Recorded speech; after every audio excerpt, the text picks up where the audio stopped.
Henrique Martin, Luz inteiramente gasta por Deus, 1781-1812. Ajoelhado na praia da Índia, Henrique Martin derramava a alma perante o Mestre e orava: Amado Senhor, eu também andava no país longínquo. Minha vida ardia no pecado. Desejaste que eu me tornasse não mais um tição para espalhar a destruição, mas uma tocha brilhando por ti. Zacarias, capítulo 3, versículo 2. Eis-me aqui nas trevas mais densas, selvagens e opressivas do paganismo. Agora, Senhor, quero arder até me consumir inteiramente por ti. O intenso ardor daquele dia sempre motivou a vida desse moço. Diz-se que possuiu o nome mais heróico que adorna a história da Igreja da Inglaterra, desde os tempos da Rainha Elizabeth. Contudo, até entre seus patrícios, ele não é bem conhecido. Seu pai era de físico franzino, e após o seu falecimento, os 4 filhos, inclusive Henrique, não tardaram a contrair a mesma enfermidade, a tuberculose. Com a morte do pai, Henrique perdeu seu intenso gozo pela matemática e passou a se interessar grandemente pela leitura da Bíblia. Diplomou-se com mais honras do que todos da sua classe. O Espírito Santo, porém, falou à sua alma: Buscas grandes coisas para ti, não as busques. Acerca dos seus estudos, testificou: Alcancei o ponto mais alto que desejara, mas fiquei desapontado ao ver como tinha agarrado apenas uma sombra. Tinha por costume levantar-se cedo, de madrugada, e andar sozinho pelos campos para desfrutar de comunhão íntima com Deus. O resultado foi que abandonou para sempre o plano de ser advogado, um alvo que, até então, perseguia, porque não podia consentir em ser pobre pelo amor de Cristo. Ao ouvir um sermão sobre o estado perdido dos pagãos, resolveu dar a sua vida como missionário. Ao conhecer a vida abnegada do missionário Guilherme Carey e sua grande obra na Índia, sentiu-se dirigido a trabalhar no mesmo país. O desejo de levar a mensagem de salvação aos povos que não conheciam a Cristo tornou-se como um fogo inextinguível na sua alma pela leitura da biografia de Dave Brainerd, que morrera quando ainda muito jovem. Esse missionário partiu para a glória com a idade de 29 anos depois de dedicar sua vida inteiramente ao serviço de evangelização dos silvícolas da América do Norte. Henrique Martin reconhecia que, como haviam sido poucos os anos da obra de Dave Brainerd, assim também seria com ele. Então, se acendeu nele a mesma paixão de gastar-se inteiramente por Cristo no breve espaço de tempo que lhe restava. Seus sermões não consistiam em palavras de sabedoria humana, mas sempre se dirigia ao povo como um moribundo pregando aos moribundos. Havia um grande embaraço para Henrique Martin. A mãe de sua noiva, Lydia Grenfell, não consentiria que se casassem caso ele insistisse em levá-la para o estrangeiro. Henrique amava Lydia, e o seu maior desejo terrestre era estabelecer um lar e trabalhar junto com ela na seara do Senhor. Acerca disto, ele escreveu no seu diário: Continuei 1 hora a mais em oração, lutando contra o que me ligava. Cada vez que estava perto de ganhar a vitória, o coração voltava para o seu ídolo. Finalmente, deitei-me sentindo grande mágoa. Então, lembrou-se de Dave Brainerd, o qual negava a si mesmo todos os confortos da civilização. Andava grandes distâncias sozinho na floresta, passava dias com fome e, depois de assim se esforçar por 5 anos, voltou para falecer tuberculoso nos braços da sua noiva, Jerusa, filha de Jonatas Edwards. Por fim, Henrique Martin também ganhou a vitória, obedecendo a chamada para sacrificar-se em prol da salvação dos perdidos. Ao embarcar para a Índia, em 1805, escreveu: Se eu viver ou morrer, que Cristo seja magnificado pela colheita de multidões para ele. A bordo do navio, ao afastar-se da sua pátria, Henrique Martin chorou como uma criança. Contudo, nada podia desviá-lo da sua firme resolução de seguir a direção divina. Ele era um tição arrebatado do fogo, e repentinamente dizia: Que eu seja uma chama de fogo no serviço divino. Depois de 9 longos meses a bordo, e quando já se achava perto do seu destino, passou um dia inteiro em jejum e oração.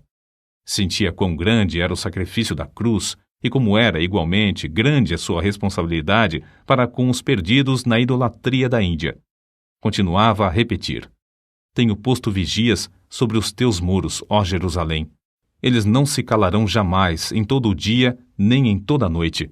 Não descanseis vós os que fazeis lembrar a Jeová, e não lhe deis a ele descanso, até que estabeleça, e até que ponha a Jerusalém por objeto de louvor na terra. Isaías capítulo 62, versículo 6. A chegada de Henrique Martyn à Índia, no mês de abril de 1806, foi também em resposta à oração de outros. A necessidade era tão grande nesse país que os poucos obreiros concordaram em se reunir em Calcutá de 8 em 8 dias para pedir a Deus que enviasse um homem cheio do Espírito Santo e poder à Índia. Martyn, logo ao desembarcar, foi recebido alegremente por eles como resposta às orações. É difícil imaginar o horror das trevas em que vivia esse povo, entre o qual Martyn se achava. Um dia, perto do lugar onde se hospedara, ouviu uma música e viu a fumaça de uma das piras fúnebres de que ouvira falar antes de sair da Inglaterra. As chamas já começavam a subir do lugar onde uma viúva se achava sentada ao lado do cadáver de seu marido morto. Martyn, indignado, esforçou-se, mas não pôde conseguir salvar a pobre vítima. Em outra ocasião, foi atraído pelo ruído do símbolo a um lugar onde o povo fazia culto aos demônios. As pessoas ali reunidas se prostravam perante o ídolo, obra das suas próprias mãos, a quem adoravam e temiam. Martyn sentia-se mesmo na vizinhança do inferno. Cercado de tais cenas, ele se aplicava mais e mais, sem se cansar, dia após dia, a aprender a língua. Não desanimava com a falta de fruto da sua pregação, reconhecendo ser de maior importância traduzir as Escrituras e colocá-las nas mãos do povo. Com esse alvo, perseverava cuidadosamente no trabalho de tradução, aperfeiçoando a obra pouco a pouco e parando de vez em quando para pedir o auxílio de Deus. Extraído de um dos seus sermões, conservados no Museu Britânico, o próximo texto denota como a sua alma ardia no firme propósito de dar a Bíblia ao povo. Pensai na situação triste do moribundo, que apenas conhece bastante da eternidade para temer a morte, mas não conhece bastante do Salvador para olhar o futuro com esperança. Não pode pedir uma Bíblia para saber algo sobre o que se firmar, nem pode pedir à esposa ou ao filho que lhe leiam um capítulo para o confortar. A Bíblia, é um tesouro que eles nunca possuíram.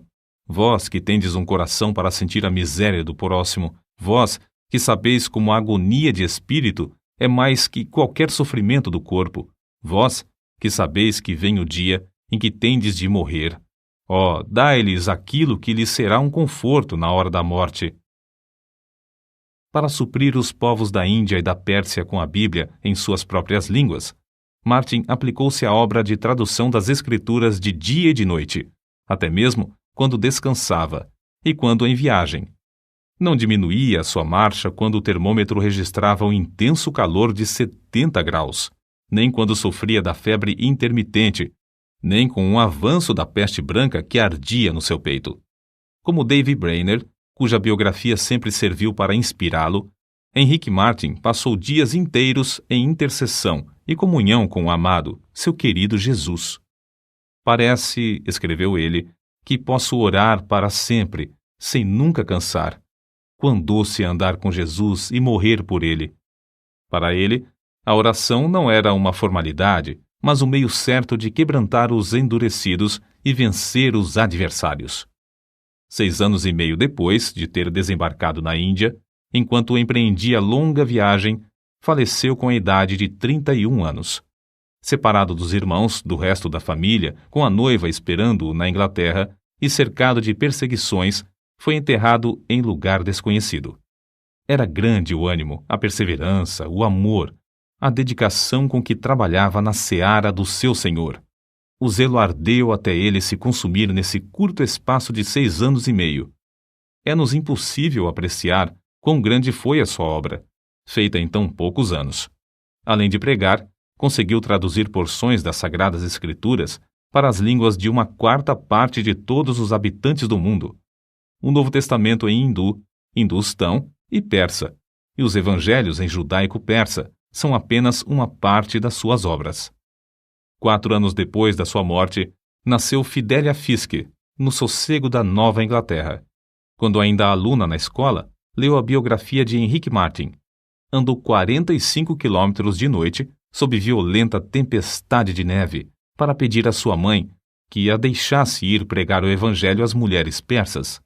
Ao chegar à Pérsia, reuniu muitas mulheres e lhes contou sobre o amor de Jesus, até que o avivamento em Oromiar tornou-se outro Pentecostes. Se Henrique Martin, que entregou tudo para o serviço do Rei dos Reis, pudesse visitar a Índia e a Pérsia hoje, que grande obra encontraria! Obra feita por tão grande número de fiéis filhos de Deus, nos quais ardeu o mesmo fogo pela simples leitura da biografia desse pioneiro.